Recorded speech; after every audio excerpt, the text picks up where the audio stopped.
টমেটোগুলো একটু নিয়ে আসো। টমেটো নিয়ে এলে ভালো দেখতে কত টমেটো হয়েছে। কাছে দিকে টমেটো একটু নিয়ে আসো।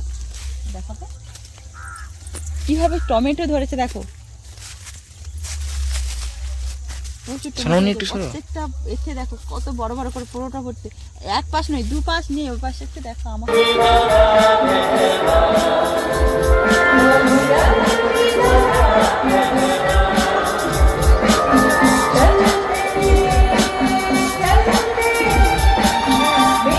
আজ আমি এসেছি আমাদের বাগানের খেতে, বলতে হবে না। আচ্ছা, টমেটোটা দেখো আমাদের গাছের, এটা পুরোটাই বাগান আমাদের।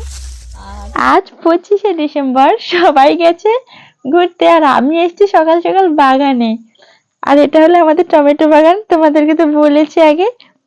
আর কত টমেটোও ধরেছে।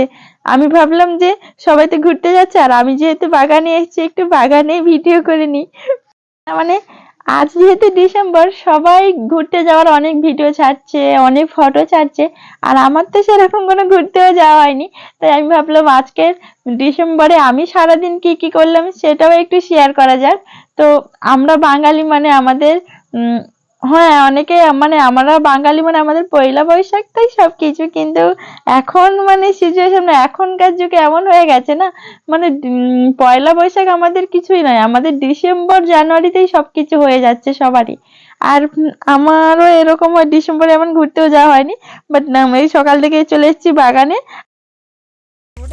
দেখো একবার গ্রাউন্ড করে একটু দেখিয়ে দিই তোমাদের কতগুলো টমেটো গাছ আমাদের পুরো আড়ি ধরে, পুরো আমাদের এখানে সব জায়গায় এরকমই হয়, পুরো জমিনের দুপাশ আড়ি ধরে টমেটো গাছ লাগানো হয়। আর এখানে একটু বাগানের চাষ মানে সব কিছু, ধান বাদে, ধান তো কাটা হয়ে গেছে, ধানের দেখতে পাচ্ছি লাড়া সব পড়ে আছে, ধান কাটা হয়ে বাড়ি চলে গেছে। আর এই জমিনটাতে করা হয়নি, ওই খেসারি করে মারা হয়, খেসারি করে মারাই হয়নি, কিন্তু এই আড়িগুলোতে সব টমেটো চাষ করা হয়েছে, প্রচুর টমেটো হয়েছে। আর ওইখানে টমেটো পেকেও গেছে মনে হচ্ছে, দেখি না, এটা পোকা লেগে গেছে। আর এত পোকা লেগে যাচ্ছে তো টমেটো গাছগুলো দেখো পুরো পোকা।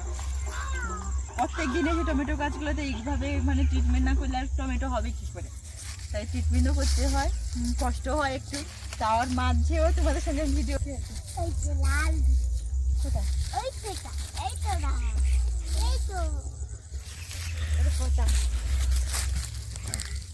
দেখাচ্ছিল টমেটো পেকে গেছে, টমেটো পাকেনি, পুরো পোকা লেগে পেকে গেছে।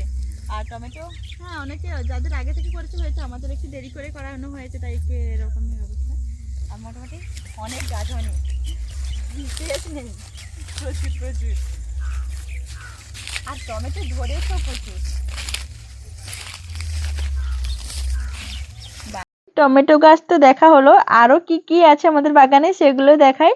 এগুলো হলো ওলকপি গাছ।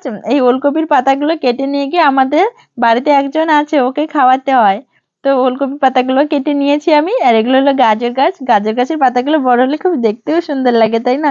আমার তো ভীষণ সুন্দর লাগে। আমার মাঝে মাঝে এসে তো আমি গাজর গাছগুলোর পাতাগুলো নিয়ে নাড়ানাড়ি করি। আর একটু লাল লেটে গুলো দেখো কি সুন্দর লাগছে। আর হয়েছিল খুব, তুলে তুলে নিয়ে খাওয়াও হয়ে গেছে আমাদের বাড়িতে। উলোটে শাক ও পালং শাক অনেক খাওয়া হয়ে গেছে। আর পালং শাক তো কচুতে এই শীতের সময় দুপুরে তো রান্না করলে খুব ভালোই লাগে। আর এটা কোনো শাক নয়, মোটামুটি এত সুন্দর পুরো শাকের মতো হয়ে গেছে, কিন্তু এগুলো একটা ঘাস টাইপের কিছু একটা হয়েছে। আর তারপর এছাড়াও আমাদের বাগানে মানে আমাদের জমিনে, এখানে এই জমিনটাতে কিন্তু ওটা যে টমেটো গাছগুলো দেখেছিলাম ওটা একটা জমিনের সাইড, আর এই জমিনটাতে আর এই সাইডটাতে এই জমিনটাতে মানে লাড়া ছিঁড়ে এটাতে পুরো ফুলকপি আর বাঁধাকপি লাগানো হয়েছে, অনেকটাই লাগানো হয়েছে। দেখে গেল ফুলকপির পাতাগুলো যে নিয়ে এলাম, বললাম না আমার বাড়িতে একজন আছে খাওয়ার, ওই দেখো লেগে গেছে খেতে, নিয়ে এসে খেতে লেগে গেছে। ও তো মনের আনন্দে খেয়ে, ও তো খুব পছন্দ করে এগুলো খেতে, মনে একটু খেয়ে নিচ্ছে। এছাড়া আমরা ওর মনের আনন্দে খেয়ে নিক। আর হ্যাঁ, আজ আমাদের এখানে বামানগরে, এখানে বললে বুঝবে কি করে, আমার বামানগরে আজ সার্বজনীন মনসা পুজো উপলক্ষে মিলন মেলাতে আজকে আসবে ঋতুপর্ণা, 25শে ডিসেম্বরে রাতে, বলতে আজকে রাতে আসবে। আর আমরাও আজকে দেখতে যাব। মানে মানে ঋতুপর্ণাকে তো আমরা আগে এরকম দেখিনি, তো প্রথমবার দেখবো। তো মা বলছে বিকেল থেকেই চলে যাব, তো বিকেল থেকে হয় না, আমরা মোটামুটি 5:30টার সময় বেরিয়ে পড়েছি যাব বলে। তো আমরা মেলাতেও চলে এসেছি, এখন বাজে 5:30, এখন এসে দেখি মেলাতে এত ভিড় মনে হয় সবাই সকাল থেকেই বসে আছে দেখে মনে হচ্ছে। আর দেখো উপরে প্যান্ডেলটা খুব সুন্দর সাজিয়েছে, আমার তো খুব পছন্দও হয়েছে। আর আমরা কিন্তু বসেছি অনেকটাই দূরে।